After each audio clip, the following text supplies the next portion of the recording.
Hello everyone, welcome to Study Rumble. I am Tushar and इस video session में छोटे से वीडियो सेशन में हम करेंगे प्रॉफिट एंड लॉस का एक बहुत ही अच्छा क्वेश्चन बहुत ज़्यादा हार्ड भी नहीं है, नहीं बहुत ज़्यादा सरल है, ठीक ठाक लेवल का मैं सवाल कहूँगा। और ये जो क्वेश्चन था मुझे एक बच्चे ने कम्युनिटी में भेजा था, क्वेश्चन उसने मुझे हिंदी में भेजा, तो मैंने इसका हिंदी और इंग्लिश वर्जन दोनों यहाँ पे लिख दिया ताकि किसी बच्चे को दिक्कत ना हो। तो क्वेश्चन आपको दिख रहा होगा यहाँ पे स्क्रीन के ऊपर, आपके ऊपर यहाँ पे आ रहा होगा, ठीक है।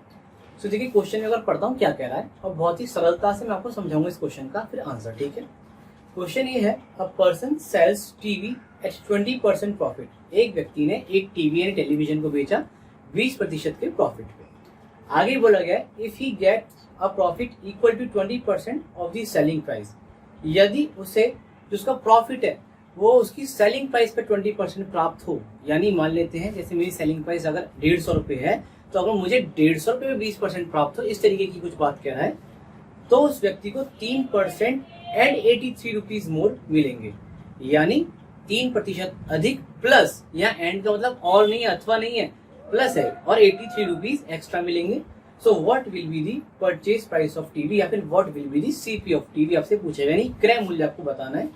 देखिए क्रय मूल्य वो मूल्य होता है जिस पर आप सामान खरीदते हैं और विक्रय मूल्य वो मूल्य होता है जिस पर आप सामान बेचते हैं, ठीक है। सो देखिए कैसे करेंगे इस सवाल को, बहुत ही सरल सवाल। पर देखिए वैसे इस चीज को आप फ्रैक्शन से भी कर सकते हैं, बट यहाँ पे मुझे 100 मानना ज्यादा ठीक लग रहा है, क्योंकि डेटा में आपको देखिए 3 जगह परसेंटेज है और 2 जगह पे जो मतलब जैसे 3% है, 3% का फ्रैक्शन में नहीं कन्वर्ट कर पाएंगे बहुत इजीली, और एक 3/100 ही बनेगा। तो मुझे लग रहा है कि 100 मान के करना ज्यादा बेटर रहेगा साल को एज कम्पेयर टू फ्रैक्शन के। आप 20% जो दे रखें, इनको 1/5 लिखें, आप सीधे 100 मान के साल को करें। तो देखिए क्या होगा साल का सोल्यूशन। सो मान लेते हैं आपकी सीपी है इसकी, ठीक है, ये 100 रुपये होगी, ठीक है। यहाँ पे 100 रुपये इसकी सीपी मान ली, बात क्लियर है। इसने जो पहली लाइन बोली कि एक व्यक्ति ने जो टीवी बेची है, यानी जो इसकी एसपी है, उसमें इसको प्रॉफिट है 20% का। बात समझ रहे हैं, 20% का प्रॉफिट है, यानी इसमें से हमें प्लस 20 कर देना चाहिए, 20% निकालेंगे तो आपका 120 हो जाएगी, नहीं एसपी होगी 120। यहाँ तक तो कोई दिक्कत नहीं आई होगी, ये तो पहली लाइन हो गई। देखिए मैं आपको फिर एक बात बोलता हूँ, एवरेज हो गया, रेशियो प्रपोर्शन हो गया, प्रॉफिट एंड लॉस है, सिंपल इंटरेस्ट है, कंपाउंड इंटरेस्ट है, ये सभी सवाल इस तरीके के होते हैं अरिथमेटिक में, जिनको आप मौखिक भी कर सकते हैं, और जैसा जैसा सवाल बोले वैसा वैसा अगर आप लिखते भी चले तो भी सवाल बहुत इजीली हो जाएगा। मतलब मेरा कहने का मतलब है कि सवाल इजी होता है अरिथमेटिक में। आप कभी लैंग्वेज को देख के सवाल बहुत लंबा होता है, उस पर ना जाके केवल जो जो उसमें बोला गया उसको ऐसे करते चले स्टेप बाय स्टेप। एनीवेज फिर से सवाल पे आते हैं।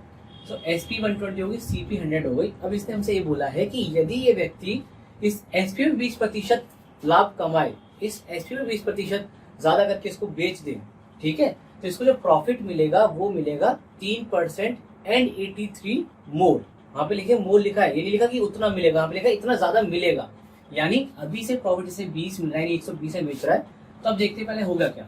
जैसे अगर यहाँ से मैं प्लस 20% करूँ, इसका 20% निकालेगा, तो मैं क्या कर रहा हूँ, मुझे इतने दाम के 20% एक्स्ट्रा में बेचना है, तो पहले इसमें प्लस 20% कर लेता हूँ, ठीक है। मतलब इसका 20% निकाल देता हूँ, नॉट प्लस 20%, इसका 20% निकालता हूँ, ठीक है, इसे हटा दीजिए, इसका 20% निकालता हूँ, तो इसका 20% आ रहा है मेरे पास 24 रुपये।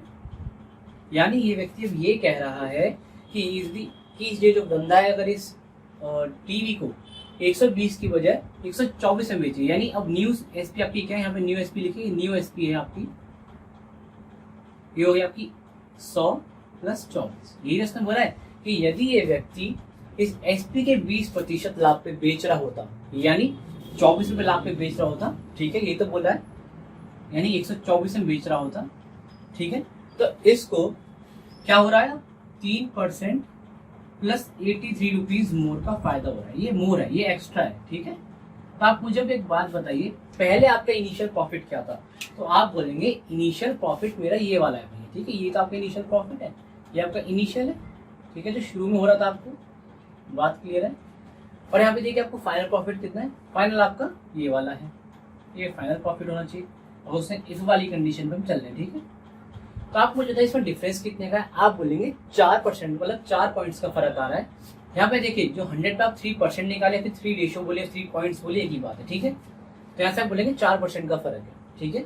यहाँ पे 120 है, यहाँ 124 है, 4% से एक्स्ट्रा लाभ हुआ है, और वो 4% एक्स्ट्रा किसके बराबर है, वो 4% एक्स्ट्रा बराबर है इस 3% प्लस 83% से परसेंट लिख देते हैं। कैसा बोलेंगे 1% आपका 83 रुपये हो जाएगा, ठीक है, 83 रुपीज हो जाएगा। मेरे को तो क्रय मूल्य निकालना है, यानी ये सीपी निकालनी है, तो देखिए सीपी कितनी हो जाएगी आपकी, इंटू 83 कर देंगे, यानी 8300 रुपये मेरी सीपी हो जाएगी। ये मेरा क्या हो जाएगा, आंसर हो जाएगा। तो आपने देखा हमने स्टेप बाय स्टेप कैसे करा सवाल, एक बार फिर से समझिए। इससे पहले क्या बोला था, एक व्यक्ति ने एक टीवी को 100 रुपये का खरीदता है, सीपी 100 रुपये, उसे 120 में बेचता है, 20% लाभ पे बेचता है। तो उसने बोला यदि वह इस टीवी को इस एसपी के 20% लाभ पे बेच रहा था। देखिए एसपी का 20% कितना होता है, 24 रुपये आ रहा है। एसपी का 20% 24 रुपये, ठीक है। तो यदि वो इस 24 रुपये के लाभ पे बेचे तो उसको 3% प्लस 83 रुपये का फायदा है। तो मैंने देखा भाई 24 ऐसे इसमें ऐड करूँ तो 124 बन रहा है, यानी यहाँ से उनको 4% एक्स्ट्रा मिला है। 4% एक्स्ट्रा मिला है कि नहीं मिला, ये 4% एक्स्ट्रा मिला आपको, 4% एक्स्ट्रा। अरे 4% एक्स्ट्रा मेरा किसके बराबर है, इस 3% एक्स्ट्रा प्लस 83 रुपीज़ के। यहाँ से ये इधर चला गया थी तो 1% बचा, इसको 83 रुपीज़। फिर हमने यहाँ से सीपी निकाली 283 करके, क्योंकि 1% की वैल्यू कितनी 83 है, तो 100% की वैल्यू होगी 8300। तो मैं उम्मीद कर रहा हूँ आपको सॉल्यूशन काफ़ी अच्छे से समझ में आ गया होगा, अच्छा भी लगा होगा। और बाकी अगर आपका और भी कोई इस तरह का क्वेश्चन होता है आप इसे लिख सकते हैं कम्युनिटी सेक्शन में। बाकी क्वेश्चन अगर मुझे लगेगा भाई ठीक ही लेवल का तभी मैं इसको कराऊंगा, ऐसा नहीं कि हर एक क्वेश्चन में ऐसे करा दूंगा। मुझे लगा भाई उस बच्चों को वाकई में एक जेन्युइन डाउट है, तो इस डाउट को भी एक वीडियो सेशन में हमें लेना चाहिए।